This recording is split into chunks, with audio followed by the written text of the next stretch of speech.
Assalamualaikum dan salam sejahtera semua. Hari ini saya nak bawa anda semua menyelami dunia seram. Tapi bukan sekadar cerita hantu ya.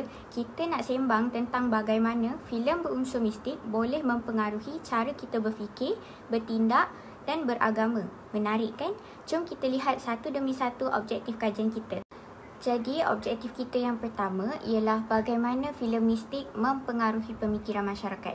Okey, ramai antara kita mungkin pernah tonton filem macam Munafik, Pontianak Harum Sunda Malam ataupun Makmum.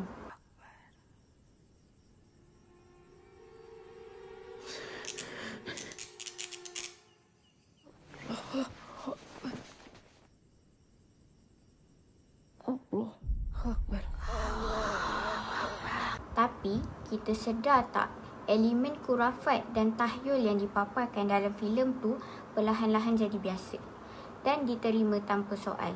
Menurut jurnal 1, unsur mistik ni datang dari amalan nenek moyang dulu.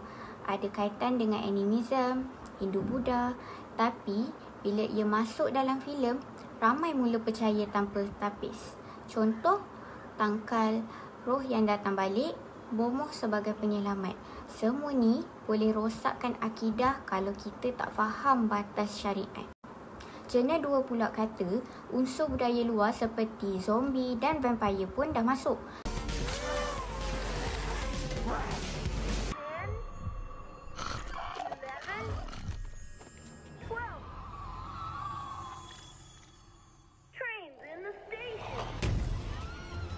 Budaya kita bercampur dengan budaya luar tanpa sempadan, kita mula keliru mana satu yang betul.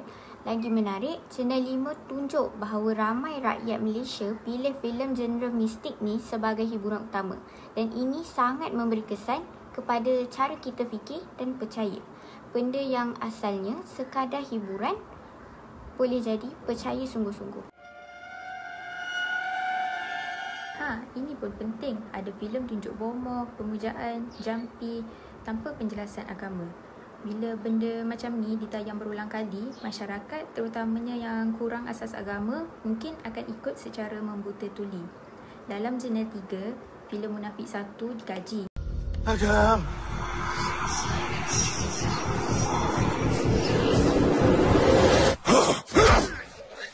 Billahi tawakkal.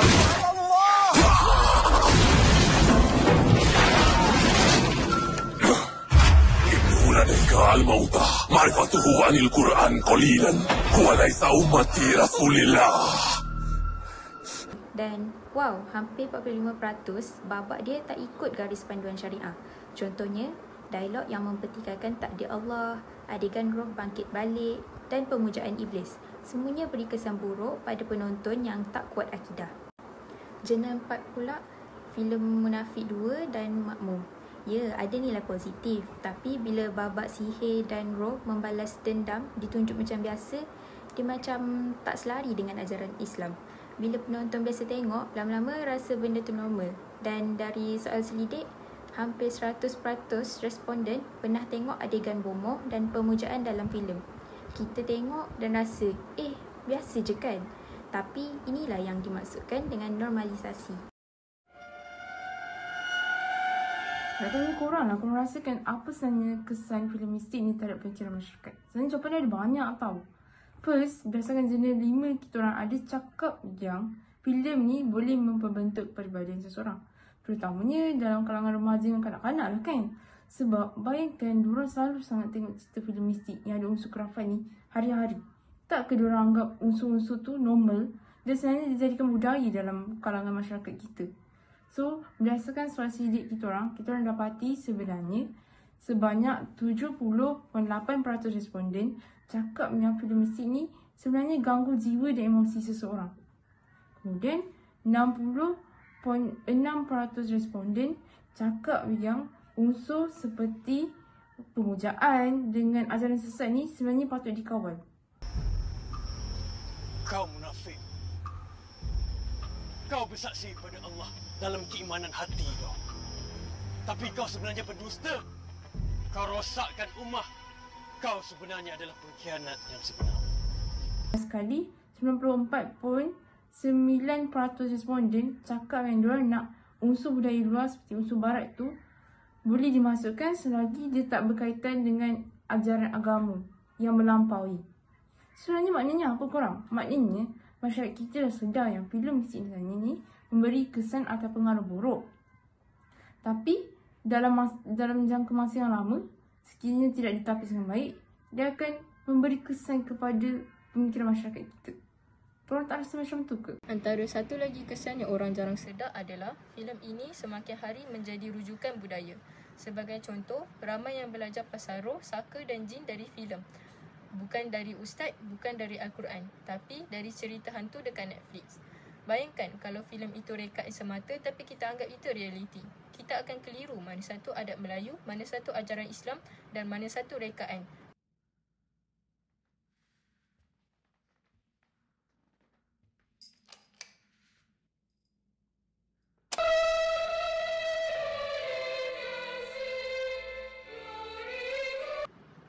Lagi satu, budaya luar pun semakin masuk seperti vampire dan zombie.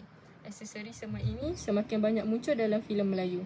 Masalahnya, bila orang mula rasa itu sebahagian daripada budaya kita. Tetapi hakikatnya bukan.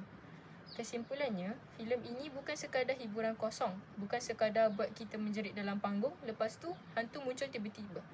Tetapi hakikatnya, filem boleh bentuk cara kita fikir. Kadang-kadang, diam-diam dia tanam nilai dalam kepala kita. Dan kalau filem itu penuh dengan unsur mistik seperti bomoh, sihir, jampi dan tangkal, lama-lama benda tu jadi normal. Kita pun dah tak pelik bila tengok.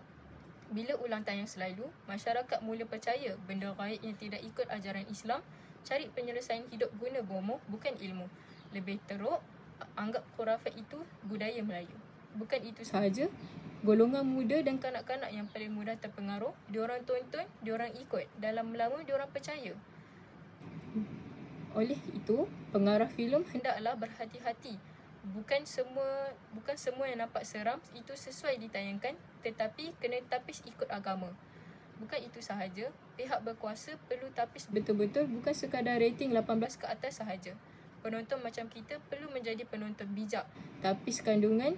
Selepas itu, bila tengok filem, jangan tonton dengan otak kosong. Tanya diri kita, ini betul atau ini sekadar rekaan yang boleh menyesatkan? Itu sahaja daripada saya. Sekian, terima kasih. Assalamualaikum. Filem mistik? Ya, ia menghiburkan. Selalu terkejut bila nampak hantu muncul tiba-tiba.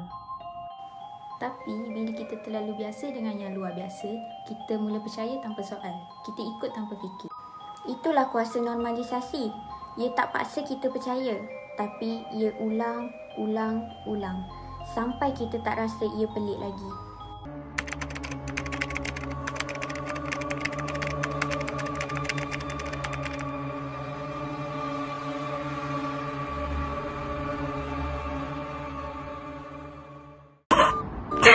Lepas tu kita buat angle kat sini. Tepuk kau, pasal kau pandang. Hantu dia cakap. Jangan gelak.